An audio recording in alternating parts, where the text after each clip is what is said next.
KG, the new fella Coochie. That's right. In armor fatigues, fuck you, pay me. Come short with my money, rock-a-bye, baby. I'm so Salone that when I get off the plane, they have Sierra to raise Leone, my West Africa.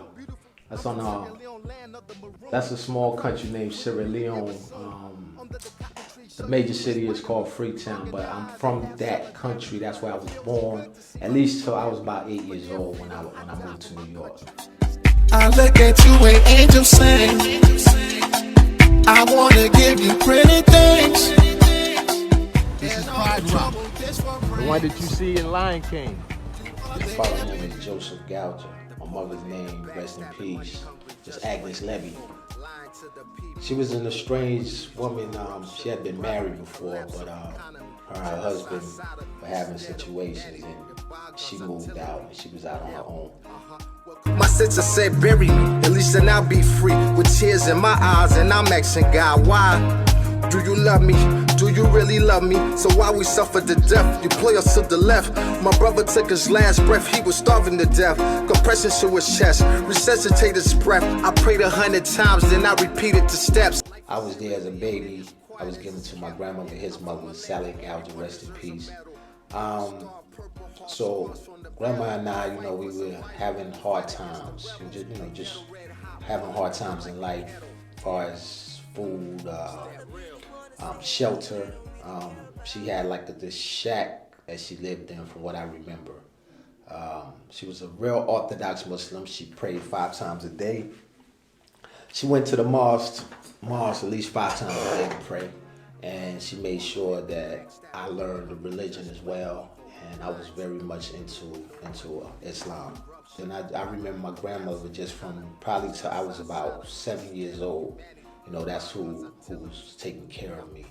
I barely went to school. I would go to school some days, but most days I didn't go to school. I would be out hustling. Imagine like a 5, 6 year old out in the streets, late nights, just hustling, just trying to get money, trying to get some food and things of that nature. You know what I'm saying? But we made it. There was some days when I'd go maybe 2 to 3 days without food. And sometimes it was just me being hard-headed. I wouldn't come back home, come back to where my grandmother was. I'll be out in the streets just being a kid. You took in 4 kids you didn't give birth to. I can't imagine how anyone can hurt you. You're my everything, where would I be without you? Probably dead, dodging fast, but instead, mommy, being your son was my greatest honor. You know what I'm saying? Like most people, if I didn't tell them that she was like my, people say step, I don't say step, I don't use that word. But if I didn't tell you that she didn't conceive me, people wouldn't know. That's how close me and my mother were. And she passed away in September, well, let me take that back, November of 2013, and it changed my entire life, man. That you gone, I was quite clear. 2013, that was my worst year. My kids lost their grandmother. How can we recover? Now, so everything I do is really dedicated to her and my mother that gave me birth, of course. And I want to give a special shout out to my father, because black men are like pictured to not take care of their children and so forth. But my father, even when he came to America, he never forgot about me. He made sure he came back and grabbed me and brought me, took care of me. As far as, same thing with my brothers and sisters. He didn't have to do what he did, but he stepped up and played, and everything I am, I owe to him. It's nothing that he could do in this world that could make me stop loving him because of the selfish act that he did. I never win the court case because the play is rigged. She became my enemy even though I gave her half my rib. Now the kids hate me. All I ever wanted was to be a great father. Seems like I failed lately. Lord, don't forsake me. My kids are the greatest gift that you ever gave me. But a father's love is never appreciated. Please don't debate it. A baby falls, mommy and daddy in the same room. Who that baby gonna cry for? Okay, I proved my point. Let me get myself together, realign my joints. Father's Day to the real ones to take care of your seeds. We make the world a better place to live. Yes, indeed. I used to always fight. Like, it came to a point where I became kind of like a bully. You know what I'm saying? Like, I look for fights. And even if the fight wasn't mine, I was going to be in it because the people knew I love to fight. So they'll come and get me like, okay, man, I need your help with this. So I used to always just be in fights. this one particular time, man, I ended up my man was fighting, and somebody jumped in, so I wasn't gonna let him get jumped, you know what I'm saying? So I jumped in too, and I was getting the best of the dude.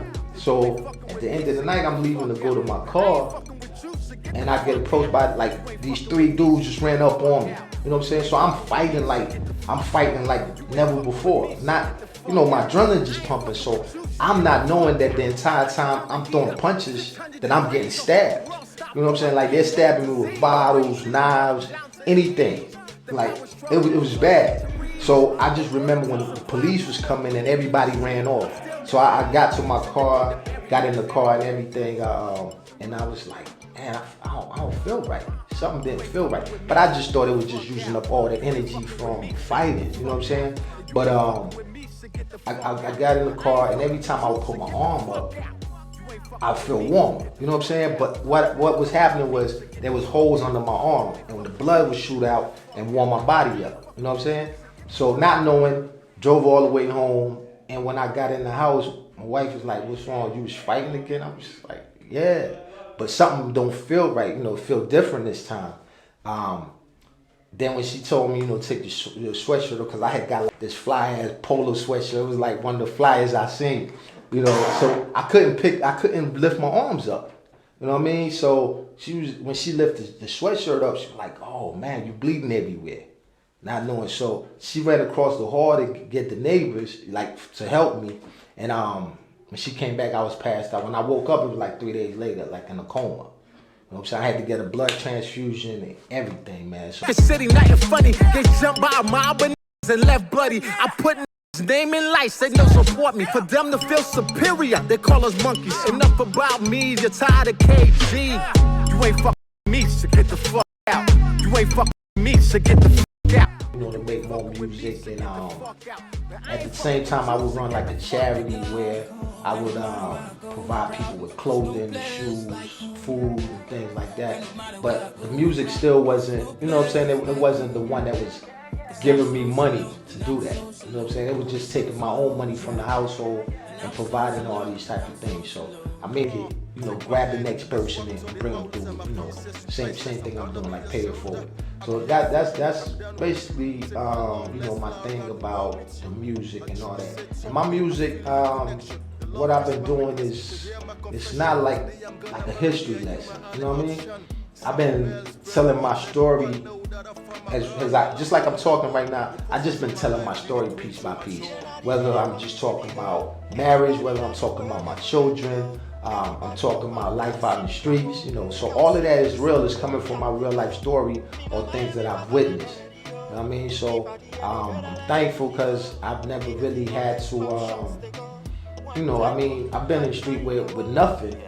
But I've never had to do long stints in jail and stuff like that. If I went to jail, I wasn't there long. You know what I mean? And it didn't leave me with a bad record. It was something that I can move forward from.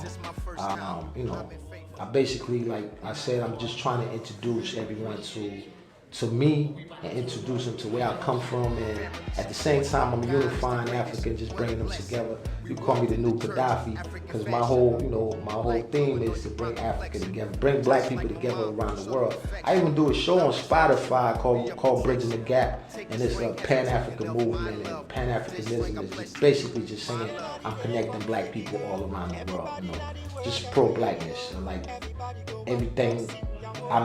anything is against black. I'm not, I'm here to combat that. I do appreciate everybody, that's what KG Salone is all about.